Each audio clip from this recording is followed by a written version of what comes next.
Good evening, everyone, and on behalf of, I'm sure my fellow panelists, I'd like to thank first the United Way of Chennai for hosting this very, very nice event and giving us the pleasure of hearing Dr. Rangarajan. It was a great honor, as Nilesh and I were saying, to hear the clarity of thought that he brought to his presentation. So thank you all for inviting us for this event. I know there are a lot of analysts in this room because we're talking about investing. But let me start with the anecdote about an artist. In the 17th century, there used to be an artist called Francisco Goya, and he had a very good quotation that I thought was appropriate. He said he had three masters. They were light, nature, and the painter Velázquez. Well, when it comes to February and March, the only master financial markets have is the budget. Whether it's in reams of newspaper or hours of television time, that's the only point of discussion that we have about the budget. As Dr. Rangarajan said, hopefully it will come to an end now. Mercifully, it will come to an end. We'll finish it up this time. I'll take my panelists, my distinguished panelists, to talking about the budget, looking ahead a little bit. What do they see going ahead in this bull market? And then we'll try and wrap it up from there. So first, let me thank my distinguished panelists, Nilesh and Milind, for joining me this evening. Nilesh, let me just start with you. The common consensus that this was a bold but not a brave budget. What do you say? I think this budget is very, very bold, and people will appreciate it probably a little later rather than today. This is the first budget where revenues are underestimated and expenditure is fully provided for. Anyone who is saying that this budget is not bold, please give me one incidence of a budget in recent time, in last 10 years, where hand on heart he can say that the numbers were credible then. Second, I'll recommend all of you to go to cnbcawas.com and pick up a book called Big Budget Ideas. This was the show which was done where industry participants, the disclosure is that I was also one of them, we presented certain ideas to the government. And majority of them have been accepted in the budget.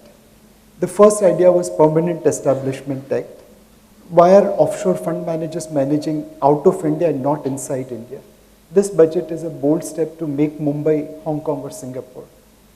The public sector banks, we all know they are inadequately capitalized. The idea was to present, can we create non-voting shares? Can we create differential voting shares? In this budget, Holdco has come. We all know that India actually is a net exporter of capital. The amount of gold, silver, diamond and pearl which we have imported over the last 5 years, which is our payment to the world, is more than FII and FDI received. The gold lending scheme and gold bond scheme, both were presented to the government in that. If you look at multiplier effect of leverage, I mean all over the world, government contributes little by way of equity, raises multifold by way of debt, and then creates a multiplier effect in economy. The NIIF, maybe it's rebranded as NIIF, but that whole idea of creating multiplier effect was there. So there are lots of things which budget has listened to the market, and maybe I'm a bit biased because it's something which we wanted to see and is there in the budget, but I think the budget is really, really bold. It has taken pearl of string approach. There are lots of things which has happened. And the budget is credible. I think this is the first budget where credibility is beyond doubt, and that makes it bold. Maybe market was expecting T20 budget. This is a test match budget. Okay. Milind, let me ask you. Markets pre-budget kept talking about big bang reforms. And then if you look at the subsidy structure, very little was changed. So what is your take on it? Did you see the big bang? And what is the big bang that the market really wants? What are the top 3 big bang items that the market's looking for? So Ramesh, let me start by picking up from where Nilesh left on bold budget. I think we are the only country in the planet where we make such a big issue about a budget. True. What is a budget supposed to be? It's like a business plan for the next year. If I were to present my business plan for the next year to my board, I'm sure my chairman of the board doesn't ask me whether it was bold or not. It doesn't care whether it's bold. It says it's realistic, whether it's achievable. Does it move our company from where we were here to something better? And is it a part of a rolling 3 or 5 year plan of how I see my company in future? So some of the hype that we created, I know it's in the line over here, is sometimes makes us feel on economic and policy issues budget to budget. And that's really the wrong thing about creating the hype itself. So quite honestly, I'm not at all in the camp that ever expected big bangs. This one sort of policy statement, yes, it is an important statement. It tells you the financial numbers for the next year. It gives you a peep into where directionally the government wants to go. But how much can you move in 1 year? So how much of a big bang can you bring in a fairly sort of tough and fairly docile kind of a financial statement? But coming to, did I get what I expect? I think I'm more than happy to see that directionally we are right. There is a lot of conservatism in the numbers. They look achievable, looks directionally right. A lot in terms of final delivery will come in the form of execution. And I think none of the earlier budgets were lacking in policy clarity. It always boiled down to execution, execution, execution. And execution is something that will unfold in the next 12 months. So I think we'll be judgmental about this budget when we look at the revised budget estimates of the next budget. That's the time to take a call on whether this budget really outlined it well. But to my mind, in terms of, in the context of what the market expected, as you said, right, the last 2 months we are talking of nothing other than the budget. I think the budget maths looks really very, very comforting. In terms of few things on savings and all not coming, I wouldn't say I'm really disappointed. I think all of us in industry go with a long laundry list of things that we want. They're simply not doable. You cannot want all the giveaways and also want the fiscal deficit to be met. In my view, the postponement of the fiscal targeting by a year is very sound. To my mind, the government is taking the first step of actually spending money, because capital expenditure by private sector is not going to come before the government starts it. So I think the government is taking its lead and saying that, look, we will spend the money for capital expenditure. We hope the private sector will follow. To my mind, that was the big call that we were looking to see in this budget, which has been done. But Dr. Rangarajan just said that it's actually private sector-led capital spending, not public sector-led. It's only like a catalyst.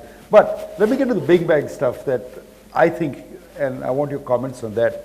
The big bang that sometimes the market wants is labor reform. That is the right to hire and fire. They would actually like the PSUs to be sold. There's no reason to keep MTNL, BSNL, Bharat Hotels in the government fold, for example, and opening up a FDI in various sectors on a more rapid basis. Would you think that those are the challenges that the government still has to meet? No, certainly. I mean, what they've done is they've rationalized FDI and FIS to be within the common calculation. A lot of things which are on the legislative agenda need to see whether they will pass. So that's obviously a litmus test. I think in terms of the other things you mentioned, time will tell. I mean, I don't think we need to get very judgmental. As I said before, some of the things you mentioned are not necessarily a part of the financial statement framework.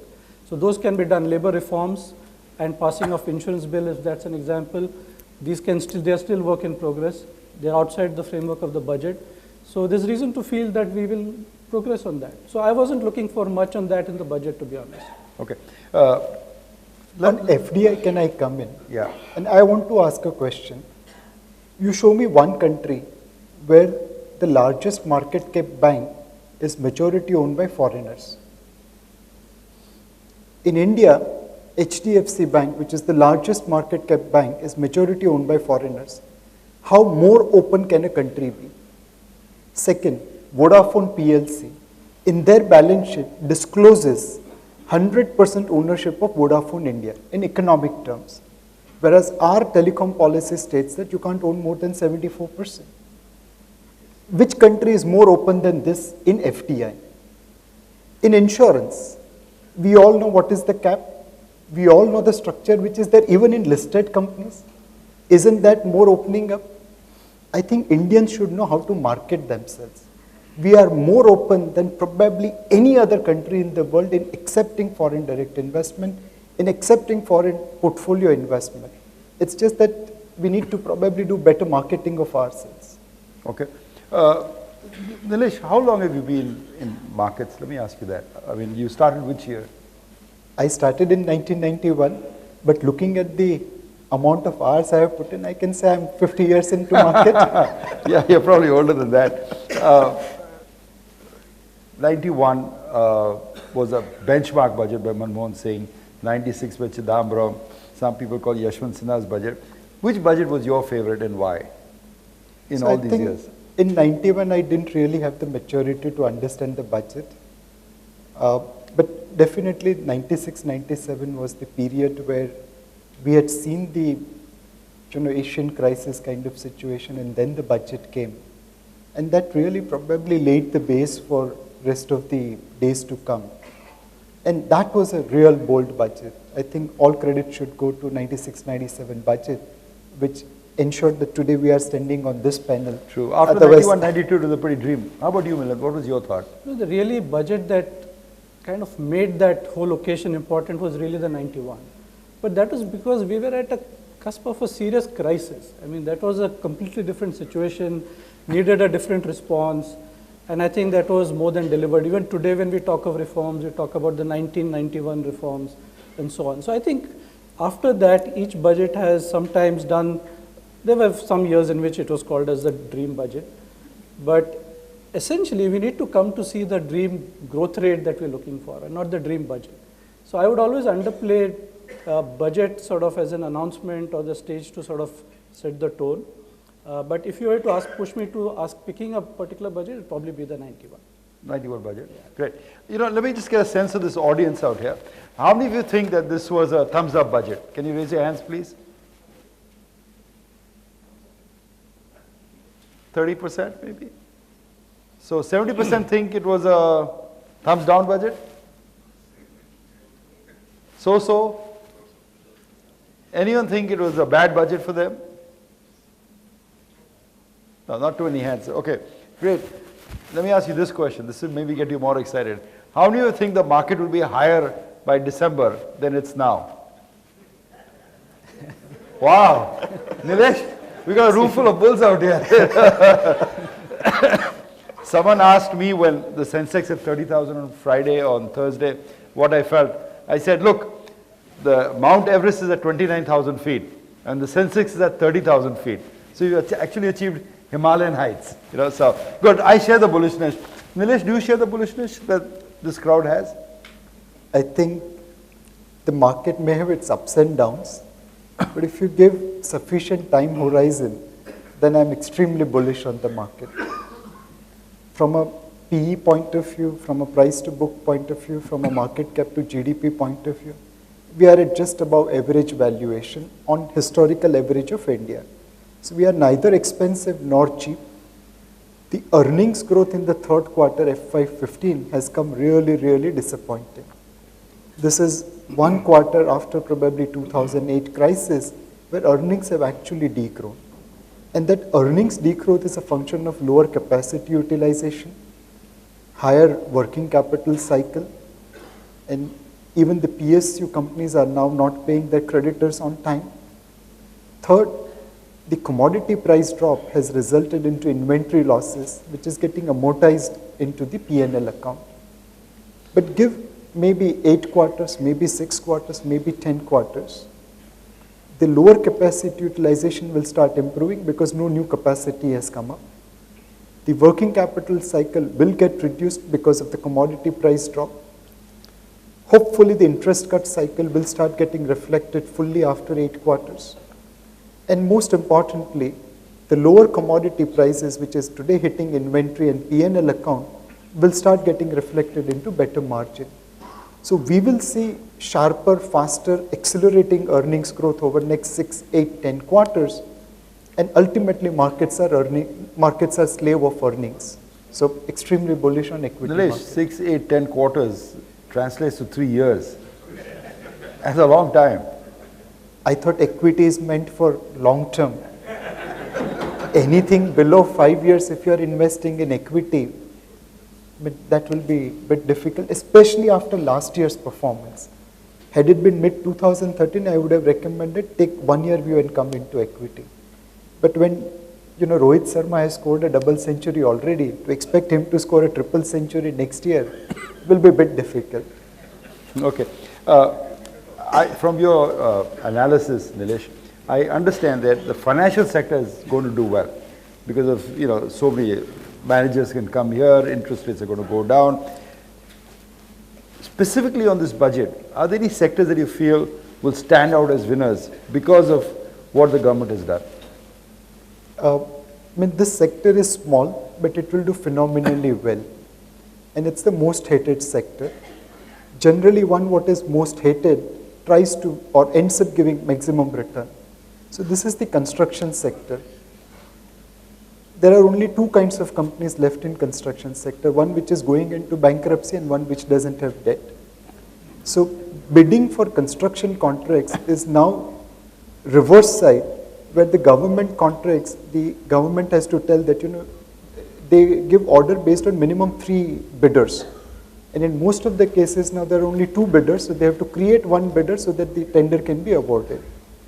This year we are spending 40,000 crore extra in roads, which means we'll end up building about 10,000 kilometers of road, including the state's allocation, which is last year 4,000 kilometers, so 2.5 times jump. So one, there is volume growth. Second, there is less competition. And third, valuations are reasonably low. Put all these things together, construction sector can give a surprise. And there are only so many survivors, so they will get some pricing power, Precisely. perhaps. Precisely. Yeah. Milind, what about you? Specifically in this budget, did you find gleam for, say, the real estate sector? I don't want to comment specifically on real estate sector because it's not a very homogeneous sector. There are some strong, high quality companies, and there are some whom you can barely understand. And I think the real estate sector is something that I would tread always very cautiously. Sometimes knowing a lot about that sector puts you away from the sector. This sector sometimes, to my mind, lends itself more for a private equity type investing than listed equity. That said, from an investor's point of view, Ramesh, there are a lot of technicalities about what will happen and what's the good sector and are you bullish or not bullish. You just heard that our household sector is the only one that creates surpluses. So what you have to really present to this household sector is what are your investment choices. And the first choice you have to make is between debt and equity. Now, if you believe that real interest rates on debt are going to be 1.5 to 2.5, so essentially in debt you're going to earn that 2.5% return net of inflation. And if you do it in a tax efficient manner, you'll earn it more efficiently. But equity as an asset class has the potential, because of the way the tax treatment is, the least that you can earn without going into the technicalities of P multiples and price to book, which I do agree with Nilesh with, you have the potential of earning close to 9-10% or more. I don't want to get predictive about returns, but I think as an asset class, equity stands out as a distinct winner in any case in the long term. So we are a clear advocates of putting medium to long term into equity as an asset class. Tactically, debt as an asset class in long duration might appear to be a smart move. And that's because of the unfolding interest rates scenario of probably interest rates you heard before also could surprise us by how much they can go down. And that is a huge opportunity if you're playing a long duration debt fund exposure. Otherwise, you need to put this large household surplus to use largely through equity. Equities. And I think one thing that we didn't talk much about, but we are hoping to happen, is some constructive reform in the largest pool of savings, which is in the EPFO. And the emerging large pool, which can happen, which we talked about the budget, which can be through the pensions. What this market lacks is patient, long-term capital in equity markets. Counterparties, yeah. It is simply amazing to think that pension and retirement money of international workers finds its way into Indian markets, but our own retirement pools do not find way into our equity markets. And so equity markets are voluntarily bought products, whether they're equity direct or equity mutual fund. So I think the big change that will happen over time and one would hope for is when the largest pool of patient capital finds its way into our equity markets. Right, we'll do that. But I just want to make one point, and you guys face it every day, but it stuns me. You said you return 9% in equity. So Sensex returns about... I don't say we return because I'll be hauled up for compliance on what we can promise. Yeah, We on don't an say- average, with the disclaimer, equity Sensex returns 16 to 17%, you minus inflation, you had 8-9% as you said. But what staggers me is that it's tax-free. Yeah. The dividends are tax-free, the long-term capital gains are tax-free, and yet the public goes and invests in FDs or gold or real estate. You know, globally, Ramesh, the asset management business, it's some of the most developed mutual fund or asset management business, particularly the UK. Almost 30% of the money they manage is really the